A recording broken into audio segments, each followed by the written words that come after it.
ചോറ് കഴിക്കാൻ വാ. ഇരിക്കേ.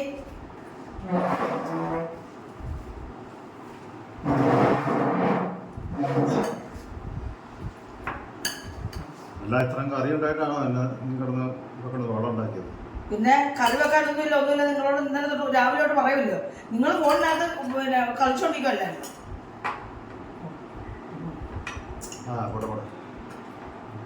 വേണ്ട വേണ്ട, നിങ്ങളുടെ കോംപ്രമൈസ് ഒന്നും എനിക്കൂടെ ആവശ്യമില്ല. ഞാൻ എന്ത് കഷ്ടപ്പെടാന്നാണ് ഈ കറി ഉണ്ടാക്കിയത്. ഇത് ഒരു ഇച്ചിരി പിന്നെ തൈര് എടുത്തതാ. എന്നാ കഴിക്കും.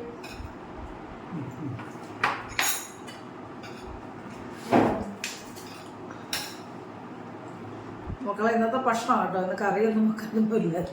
ഇന്ന് രണ്ടുപേരുടെ അടികൂടിയെന്നിരുന്നു. രണ്ടുപേരുടെ എപ്പോഴും ഒക്കെ അടിയാണ്. മുഖത്തോട് പോകുന്നതൊക്കെ വഴക്കാം. കാരണം ഒരാൾ പറയുന്നത് വയസ്സൊക്കെ ആയില്ല, ഒരാൾ പറയുന്നത് ഒരാൾക്ക് ഇഷ്ടമല്ല, അടുത്ത ആൾ പറയുന്നത് ഒരാൾക്ക് ഇഷ്ടമല്ല. രണ്ടുപേരുടെ അടി എപ്പോഴും ഇതാണ്. അപ്പോഴേ മക്കളെ ഒരു ചെറിയ കൊത്തച്ചക്കയും ഒരു ശകലം കാച്ചിലും ഒരു മൊന്തങ്കായും കൂടെ അവിയലും വെച്ച്, പിന്നെ ചെറിയ മത്തി മുളക് കറിയും വെച്ച്, പിന്നെ ഒരു ശകലം തൈരും. മക്കളെ ഇന്ന് ഞങ്ങളൊരു ചെറിയ സ്കിറ്റ് ചെയ്യുന്നുണ്ട് കേട്ടോ. അതാണ് ഇന്ന് ഞങ്ങളുടെ വീഡിയോ. നിങ്ങൾ ഞങ്ങളെ സപ്പോർട്ട് ചെയ്യണേ. അപ്പോൾ നമുക്ക് വീഡിയോയിലേക്ക് പോകാം. എത്ര നേരം കൊണ്ട് ഞാൻ ആ മനുഷ്യനെ കിടന്ന് വിളിക്കുമായത്. എന്തൊരു കഷ്ടമായത്. ഞാൻ ഒരുത്തി കിടന്ന് കഷ്ടപ്പെടുന്നു. ഓരോരുത്തരാണ് ആണുങ്ങളും പെണ്ണുങ്ങളോടാ വീട്ടിലെ പണിയൊക്കെ ചെയ്യുന്നത്. ഇതിവിടെ കറി വെക്കാനും ഒന്നുമില്ല. എത്ര നേരം കൊണ്ട് ഞാൻ വിളിക്കും. എന്തൊടുക്കും ഈ മനുഷ്യനവിടെ? എന്ത് പണിയുണ്ടെന്ന് എനിക്ക് വയ്യ. ഇതിനൊക്കെ താഴെ വീണ ഇത് എൻ്റെ കൈ ഒന്ന് തൊട്ടാൽ മതിയാണ് ഈ പാത്രമൊക്കെ താഴെ വീണുള്ളത്. ഇതൊക്കെ ഒന്ന് കഴുകാനും ഒക്കെ ആരും ഇല്ല ഇവിടെ സഹായിക്കാൻ. ആ മനുഷ്യനെ പച്ചക്കറി ഒന്ന് മേടിച്ചു കറി വെക്കാനുള്ള ഒരു സാധനം രാവിലെ തൊട്ടില്ല. ഞാൻ കിടന്ന് വിളിച്ച് മടുക്കും. എനിക്ക് വയ്യ ഇങ്ങനെ കിടന്ന് വിളിക്കാൻ. ഇങ്ങനെ അവിടെ നാലാണ്ടൊക്കെ എന്തൊക്കെ ആവശ്യത്തിന് ഫോൺ ചെയ്യുമെന്ന് ആർക്കറിയാം. ഞങ്ങളോടൊന്ന് ചെന്ന് നോക്കാൻ എനിക്ക് സമയം. ഈ പാത്രമൊക്കെ പിന്നെ ആരും എത്ര രാവിലെയുള്ള പാത്രമൊക്കെ കിടക്കുക. ഞാൻ കഴിയില്ലെങ്കിൽ മടുത്ത് എനിക്കിനിയും വയ്യ. ഒന്ന് പോയി നോക്കിയിട്ട് തന്നെ കാര്യം എന്തുവാണെന്ന് എനിക്കൊന്നറിയണമല്ലോ.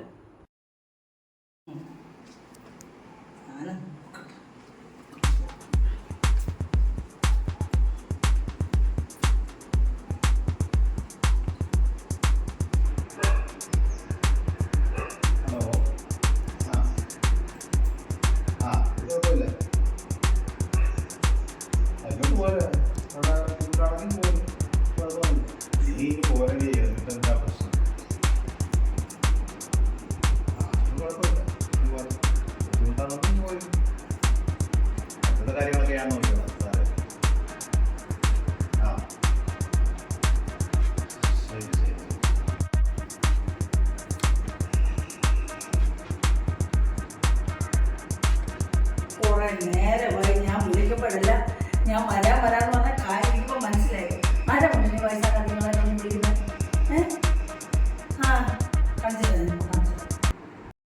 മനുഷ്യൻ തിരക്കിട്ടുണ്ടെങ്കിൽ ജോലി തുടങ്ങിയപ്പോൾ ഓരോ വിളിയിലെ പെണ്ണായിരിക്കും. ഇപ്പൊ ഒരു പണിയില്ലയോ വേറെ? സാറായിരുന്നു. അയ്യോ ഒന്നും പറയണ്ട അവൻ്റെ കാര്യം. അവർ പോയതിന് പിന്നെ അവനെ കൊണ്ട് ഭയങ്കര ശല്യം. എനിക്കിനി അവന് വേണ്ട. എനിക്കവനെ സഹിക്കാൻ വയ്യ. കാരണം രാത്രി മൊത്തം മനുഷ്യനെ ഉറക്കത്തില്ല. പകല് മൊത്തം കിടന്നുറങ്ങുക, രാത്രി മൊത്തം മനുഷ്യനോടങ്ങ് ദ്രോഹം ചെയ്യുക. എനിക്കിനി അവനെ സഹിക്കാൻ വയ്യ. പകല് മൊത്തം വല്ലതും തിന്നുക, ഉറങ്ങുക, രാത്രി മൊത്തം ശല്യം. എനിക്ക് വേണ്ട അവനെ.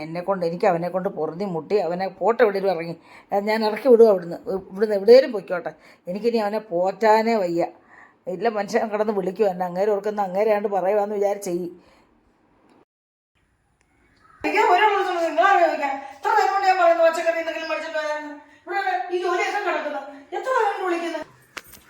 നീ എന്തിനാ വൃത്തിയുടെ വർത്താനം പറയുന്നത്? ഇത് കണ്ടോടാ ദിനേശ്. ദിനേശ് ഇത് കണ്ടോ? ഈ മനുഷ്യൻ എന്നെ അടിക്കുന്നതാ. ഞാനേ ഈ ചിന്നുവിന്റെ കാര്യമാണ് പറഞ്ഞത്. അവനാണെങ്കിൽ രാത്രി മൊത്തം വെള്ളം കളിച്ചിട്ട് വൈകുന്നേരം ഉറക്കത്തില്ല, നമ്മളെ ഉറക്കത്തില്ലാണ്ട് പകരം മൊത്തം ഉറക്കം. ഇത് കണ്ടോ? ഇവനെ ഞാൻ ഈ പറഞ്ഞതല്ല. ഈ മനുഷ്യൻ എന്താ ഇങ്ങനെ? എന്നെ സംശയമാണ് ഈ മനുഷ്യനെ. എനിക്കിനി വയ്യ. ഞാൻ എന്തിനാ സംശയിക്കുന്നത്? രാവിലെ കറിവെക്കാനൊന്നുമില്ല. മേടിച്ചിട്ടോ പുള്ളിക്കാരൻ ആരെയൊക്കെ വിളിച്ചിരിക്കോ? എന്ത് പറഞ്ഞാലും തൊട്ടിരുന്ന് അവിടെ കുറെ പേപ്പറൊക്കെ എടുത്ത് സംസാരം ആരാച്ചോ ആരാണ് കേൾക്കുന്നില്ല. എന്തൊരു കഷ്ടമായത്. ഇവൻ നിമിത്തം ഈ വഴക്കല്ല അവിടെ ഉണ്ടാക്കുന്നത്. എടാ ഈ ടിൻറ്റുവിൻ്റെ ഒരു പെങ്ങൾ പ്രസവിച്ച 2 പിള്ളേരുണ്ടായിരുന്നു. അവർ ഇവനുമായിട്ടല്ലേ ഇവിടെ കിടന്നത്. അപ്പോൾ അവരെ കൊണ്ടുപോയി കഴിഞ്ഞപ്പോൾ ഇവന് വിഷമമാണോ എന്നാണ് ഈ ചോദിക്കുന്നത്. എങ്കിൽ തന്നെ ഇവൻ രാത്രി കിടന്ന് ഭയങ്കര ബഹളവും കൊരയും കരച്ചിലും അവന് പുറത്ത് പോകണം. അങ്ങനെ ഇവനെ കൊണ്ട് പൊറുതി മുട്ടി ഇവനെ അങ്ങ് കൊണ്ട് കളയണമെന്ന് ഞാൻ പറഞ്ഞു. ഇവന് ഇനി ഇവിടെ വേണ്ടാന്നാണ് ഞാൻ പറഞ്ഞത്. അല്ലാതെ ഇവിടെ ഒരു പ്രശ്നവും ഇല്ല. അതാണ് ഞാൻ പറഞ്ഞ ഫോണിൽ കിടന്ന് വിളിച്ചത്.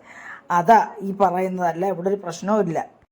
അങ്ങനൊന്നും അല്ലേ ദിനേശ്, ഇവിടെ ചുമ്മാ ഓരോന്ന് പറഞ്ഞോണ്ടിരിക്കുക. ഈ സത്യം എന്ന് പറഞ്ഞാൽ എന്റെ പെങ്ങളുടെ മോള് വിളിച്ചതാ. അവിടെ തന്നെ വിളിച്ച് കുറെ പരാതികളൊക്കെ പറയാം എന്ന് പറഞ്ഞാൽ വീട്ടിലെ ഭർത്താവായിട്ട് ചില വിഷയങ്ങളൊക്കെ ഉണ്ട്. അത് ഞാൻ പറഞ്ഞാൽ നിനക്കവിടെ ബുദ്ധിമുട്ടാണെങ്കിൽ അവളെ കണ്ടാൽ ഉപദ്രവിച്ചെന്നൊക്കെ പറയും. ബുദ്ധിമുട്ടാണെങ്കിൽ നീ ഞാൻ വിളിച്ചത് പറയാന്ന് പറഞ്ഞു. ഇത് പറഞ്ഞിട്ടുണ്ടെങ്കിൽ വയസ്സാക്കാലത്ത് നമ്മളെ സംശയിക്കുക. എന്തോ പറയാനാ. അപ്പോഴേ മോനെ, ഈ വീട്ടിൽ പരസ്പരം ഒരു ധാരണയില്ലാതെ സംസാരിക്കുന്നതിൻ്റെ കുഴപ്പമല്ലേ ഇത്? അല്ലേ ഫോൺ വിളിച്ചപ്പോൾ ഞാൻ വിളിക്കുമ്പോൾ എന്നോട് പറയണം, എടി ഇന്നതുപോലെ അവളാ പെങ്ങളുടെ എന്തുവാ അവിടെ പേരെന്തുവാ ഓമനയെന്നോ തങ്കമെന്നോ എന്നെ വിളിക്കുന്നത്. അവളാ വിളിക്കുന്ന പറഞ്ഞാൽ ഈ പ്രശ്നം തീരുമല്ലോ. ഇതാണ് ഇവിടുത്തെ പ്രശ്നം. പരസ്പരം ഒരു ധാരണയില്ല. ചുമ്മാ അവിടെ നിന്ന് ഫോൺ ചെയ്യുന്നു, മറ്റൊരാളിവിടെ നിന്ന് ഫോൺ ചെയ്യുന്നു, പരസ്പരം പറയത്തില്ല. അതാണ് ഇവിടുത്തെ പ്രശ്നം. അത്രേ ഉള്ളൂ ദിനേശ്. അല്ല ഒരു കാര്യമില്ല. ചുമ്മാ എന്നോ ഇങ്ങനെ കേട്ടോ കാര്യമാക്കണ്ട കേട്ടോ. ശരി.